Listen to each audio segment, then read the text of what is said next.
بسم الله الرحمن الرحيم الحمد لله رب العالمين اللهم صل على سيدنا محمد وعلى آل سيدنا ومولانا محمد وصل على جميع الأنبياء والمرسلين وآل كل والصحابة أجمعين. അഭിവന്ദരായ ഷാഫി ഖാഫി മറ്റു വേദിയിലും സദസ്സിലുമുള്ള പണ്ഡിതന്മാർ, മുത്തഅല്ലിം സുഹൃത്തുക്കൾ, പ്രിയപ്പെട്ട മുഅ്മിനുകൾ,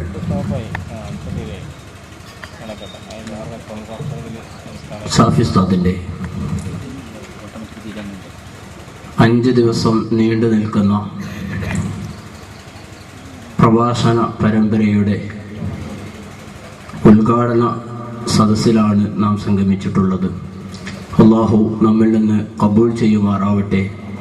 ആമീൻ എന്ന് ദുആ ചെയ്ത് ബിസ്മില്ലാഹിർ റഹ്മാനിർ റഹീം എന്ന വാക്യത്തിൽ ഈ പ്രോഗ്രാം നിങ്ങൾക്ക് വേണ്ടി ഉദ്ഘാടനം ചെയ്തു തരികയാണ്. സുദീർഘമായി പ്രസംഗിക്കേണ്ട അവസരമല്ല ഇപ്പോഴെന്ന് തികച്ചും ബോധ്യമുണ്ട്. നിങ്ങളൊക്കെയും പ്രതീക്ഷിച്ചു കൊണ്ടിരിക്കുന്ന ഖുർആൻ പ്രഭാഷണം അത് നമുക്ക് നടക്കേണ്ടതുണ്ട്. അതിൻ്റെ ഇടയ്ക്ക് ഒരു 5-6 വർഷം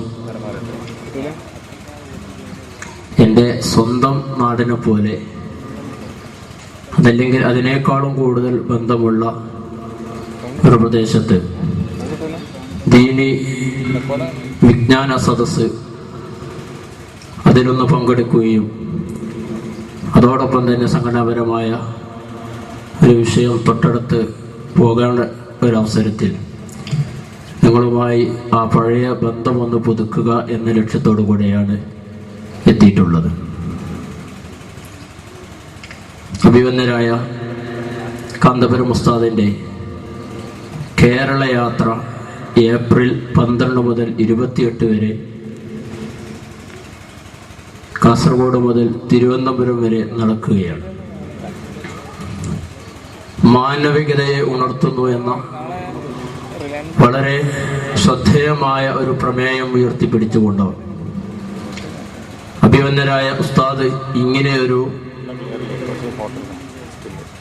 യാത്രക്ക് നേതൃത്വം നൽകുമ്പോൾ പ്രിയപ്പെട്ട മുഅ്മിനുകൾ തികച്ചും ചിന്തിക്കേണ്ടത്, എന്തിനാണ് ഇങ്ങനെ ഒരു യാത്ര? കേരളത്തെ സംബന്ധിച്ചിടത്തോളം ഒരുപാട് യാത്രകൾ നടത്തുകയും കാണുകയും അത് ഉൾക്കൊള്ളുകയും ചെയ്തവരാണ് കേരള ജനത. പക്ഷേ ഒരു പണ്ഡിതൻ നടുറോട്ടിലേക്ക് ഇറങ്ങി ഒരു യാത്ര സംഘടിപ്പിക്കുന്നതിൻ്റെ ലക്ഷ്യം ഒരുപാട് യാത്രകൾ കണ്ടുമടുത്ത കേരളക്കാരുടെ ഇടയിലേക്ക് ഇങ്ങനെ ഒരു യാത്രയുടെ ലക്ഷ്യവുമായി ഇറങ്ങി വരുമ്പോൾ തികച്ചും അതിന് ചില ലക്ഷ്യങ്ങളുണ്ട്, ആവശ്യങ്ങളുണ്ട്. നാം ജീവിക്കുന്ന ചുറ്റുപാടിനെ കുറിച്ച് ബോധമുള്ളവരാണ് നാം ഒക്കെയും. കേരളത്തിൽ മാറിക്കൊണ്ടിരിക്കുന്ന, കേരളത്തിൽ നടന്നുകൊണ്ടിരിക്കുന്ന പുതിയ സംഭവ വികാസങ്ങളെ കുറിച്ച് അറിയുന്നവരാണ് നാമൊക്കെ. ഇന്നത്തെ ലോകത്തിന്റെ ക്രമം എവിടെ എത്തി നിൽക്കുന്നു എന്ന് ചോദിച്ചാൽ, മനുഷ്യർ മൃഗമായി മാറുകയും മൃഗത്തിന്റെ ആ സ്വഭാവത്തിലേക്ക് മനുഷ്യർ എത്തിപ്പെടുകയും ചെയ്യുന്നു എന്നതാണ് പുതിയ സംഭവങ്ങൾ നമ്മോട് വിളിച്ചോതിക്കൊണ്ടിരിക്കുന്നത്. നമ്മുടെ വീടിന്റെ അകത്തളത്തിൽ അല്ലെങ്കിൽ വീടിന്റെ പുറത്ത് നാം വളർത്തിക്കൊണ്ടിരിക്കുന്ന ഒരു ജീവി, ആ ജീവിക്ക് തന്റെ ഇണയെ ഏത് സമയവും വേണമെങ്കിൽ ഒഴിവാക്കാം. പ്രത്യേകമായ ഒരു ബന്ധത്തിന്റെ പേരിലല്ല അവര് ആ ഇണയും തുണയുമായി ജീവിക്കുന്നു. എപ്പോൾ വേണമെങ്കിലും തന്റെ ഇണയെ ഒഴിവാക്കി മറ്റൊരു ഇണയെ സ്വീകരിക്കാൻ നമ്മുടെ ചുറ്റുഭാഗങ്ങളിലും കണ്ടുകൊണ്ടിരിക്കുന്ന ജീവികൾക്ക് അവകാശമുണ്ട്. എങ്കിൽ ഈ ഒരു അവസ്ഥയിലേക്ക് മനുഷ്യരും മാറിക്കൊണ്ടിരിക്കുന്നു എന്നതാണ് 1-2 ദിവസങ്ങൾക്ക് മുമ്പ് നാം വായിച്ച് തള്ളിയ ഒരു വാർത്ത നമ്മെ ബോധ്യപ്പെടുത്തുന്നത്. നിങ്ങൾ വായിച്ചു തള്ളിയതാണ്, നാം ഒക്കെയും വായിച്ച് ഒഴിവാക്കിയതാണ്. തന്റെ പ്രിയപ്പെട്ട കാമുകനുമായി ഒന്നിച്ച് ജീവിക്കാൻ വേണ്ടി തന്റെ ഭർത്താവിനെ ഗുളിക നൽകി, ഉറക്ക ഗുളിക നൽകി അവനെ കൊന്നടക്കി തന്റെ കാമുകനോടൊന്നിച്ച് ജീവിക്കാൻ വേണ്ടി വെമ്പൽ കൊള്ളുന്ന സഹോദരിമാരെയാണ് നാം കണ്ടുകൊണ്ടിരിക്കുന്നത്. കേരളത്തിന്റെ ചിത്രം ഒന്നുകൂടി മാറിക്കൊണ്ടിരിക്കുന്നു. 1996-കളിൽ 19 വയസ്സ് മുതലുള്ള ആളുകളായിരുന്നു മദ്യം നുകർന്നുകൊണ്ടിരുന്നത് എങ്കിൽ, അല്ലെങ്കിൽ മദ്യത്തിന്റെ രുചി അനുഭവിച്ചു കൊണ്ടിരുന്നത് എങ്കിൽ, 2011-ലേക്ക് അല്ലെങ്കിൽ 12-ലേക്ക് നാം പ്രവേശിക്കുമ്പോഴേക്ക് 12 വയസ്സ് മുതലുള്ള അതിനു മുമ്പ് തന്നെ നമ്മുടെയൊക്കെ മക്കൾ മദ്യത്തിന് അഡിക്റ്റായിക്കൊണ്ടിരിക്കുന്നു എന്നതാണ് പുതിയ കണക്കുകൾ. കേരളത്തിൽ 17 ലക്ഷം ജനങ്ങൾ ദിനേന മദ്യപിക്കുന്നു എന്നാണ് ഔദ്യോഗികമായ കണക്ക്. ഈ നിലക്ക് കേരളം മദ്യത്തിന് മുങ്ങിക്കൊണ്ടിരിക്കുന്ന സമയത്ത്, അധാർമികതയും അരാജകത്വവും വർദ്ധിച്ചു വരുന്ന സമയത്ത് തീർച്ചയായും ഒരു പണ്ഡിത ധർമ്മമാണ് അരുതായ്മകൾക്കെതിരെ ശബ്ദിക്കുക എന്നത്. ഹബീബ് റസൂലുള്ളാഹി സ്വല്ലല്ലാഹു അലൈഹി വസല്ലം തങ്ങൾ ഓർമ്മപ്പെടുത്തി,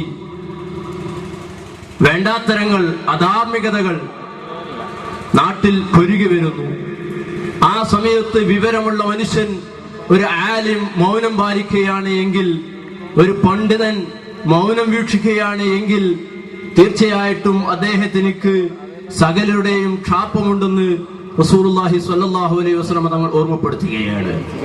ഇതൊക്കെയും അധാർമികമായുള്ള അരാജകത്വമാണ് എങ്കിൽ, മറ്റൊരു ഭാഗത്ത് നടന്നുകൊണ്ടിരിക്കുന്നത് ഇസ്ലാമിന്റെ പേരിൽ പ്രവർത്തിച്ചു കൊണ്ടിരിക്കുന്ന വിവിധങ്ങളായ കക്ഷികൾ, അവരൊക്കെയും ഇസ്ലാമിനെ വികൃതമാക്കിക്കൊണ്ടിരിക്കുകയാണ്. നിങ്ങൾ ഓർത്തു നോക്കൂ, വർഷങ്ങളായി അഭിമന്യരായ ഷാഫി ഉസ്താദ് ഖുർആൻ പ്രഭാഷണ രംഗത്ത് നിലകൊണ്ടിരിക്കുന്ന വ്യക്തിയാണ്.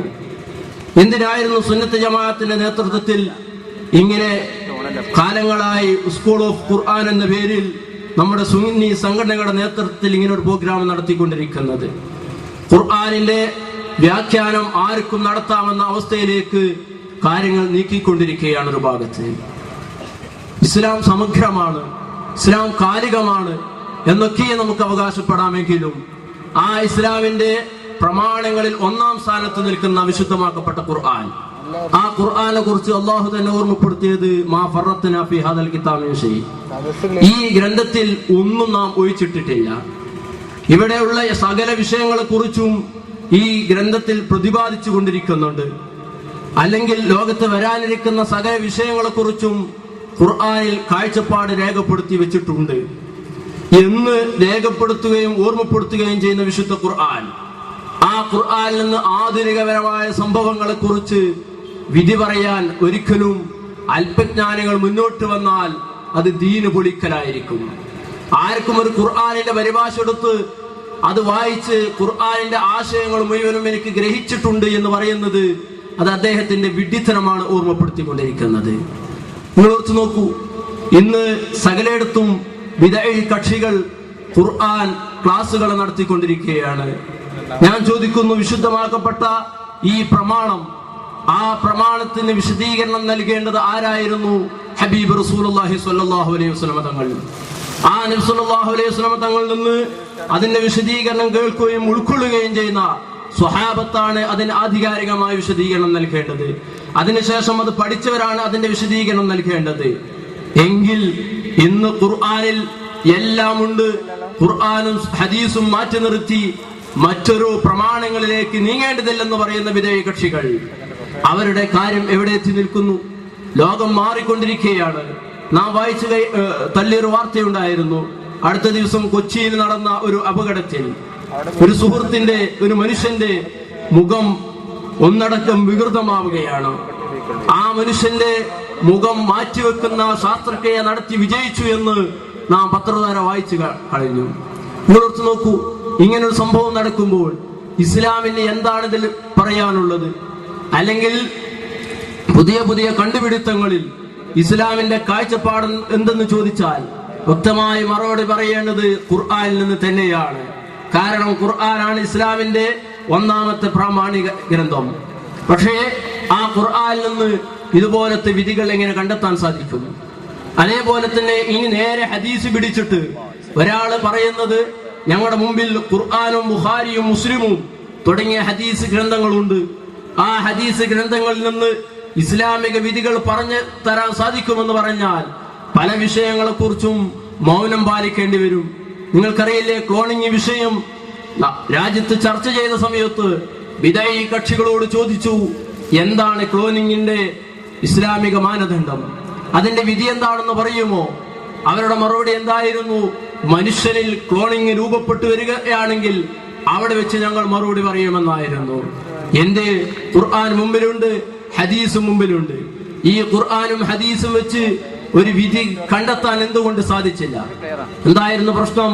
വെറും ഖുർആനിൽ നിന്നും ഹദീസിൽ നിന്നും ആത്മജ്ഞാനികൾ ഗവേഷണം നടത്തുകയാണെങ്കിൽ തികച്ചും